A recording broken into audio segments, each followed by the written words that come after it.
A long, hard winter. Jonathan Beale, BBC News, Kyiv.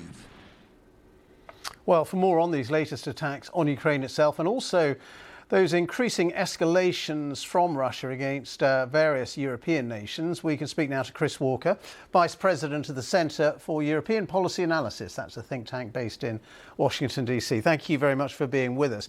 So just pull all this together for us, because we're seeing what Russia's doing on the ground in Ukraine, but also cyber attacks on Western nations, this spy ship off the Scottish coast we've heard about today, drones flying over NATO allies. What is the big picture of Russian strategy, do you think? Well, thank you for having me. And as your reports indicated, there are a number of fronts that are being attacked by Russia today. These horrific strikes on Ukraine, by some estimates, 50 missiles yesterday, close to 500 strike UAVs. And there's a pattern of attacking civilians to terrorize Ukraine. It's just dreadful. At the same time, there are an increasing but persistent number of shadow war activities, a number of which were alluded to: the Polish railway explosion on the Warsaw Lublin line, the Russian spy ship off Ukraine waters, drone incursions into Romania, Belgium, and other countries in the recent period.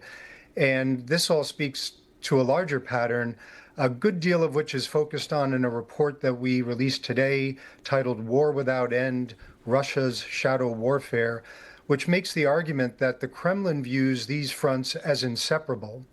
And I think this is something that citizens living in societies to the west of Russia have to take on board with more focus. What does that mean exactly? I mean, we know how Ukraine is fighting back against Russia, but what about its Western allies? How do they deal with all these various threats?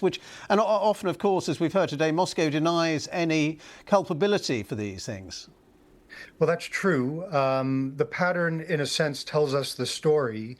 Across all of these sub-threshold attacks that are a form of war, Russia's interests are being advanced by sowing dissension within the Western countries in the transatlantic alliance, by otherwise creating havoc in certain instances. And I think this all speaks to part of the larger program that Russia has. The main point is that for the Russian leadership, this is existential. And so they don't de-link the full-scale war in Ukraine from the attacks that are being leveled against an increasing number of countries to the west of Ukraine's westernmost frontier. Can I ask you, there are reports tonight, unconfirmed reports, that the Americans have come up sort of after some secret talks in Miami with a Russian negotiator with a 28-point peace plan for Ukraine. The talks didn't involve Ukraine, and they require Ukraine to surrender territory to Russia. What do you make of that? I think when these sorts of ideas have been floated in the past, Ukraine, which is fighting for its survival, fighting with great courage, has made it clear that they won't have these kinds of deals made over their heads. I think we also have to remind ourselves that this war was started by Russia, and Ukraine is defending itself.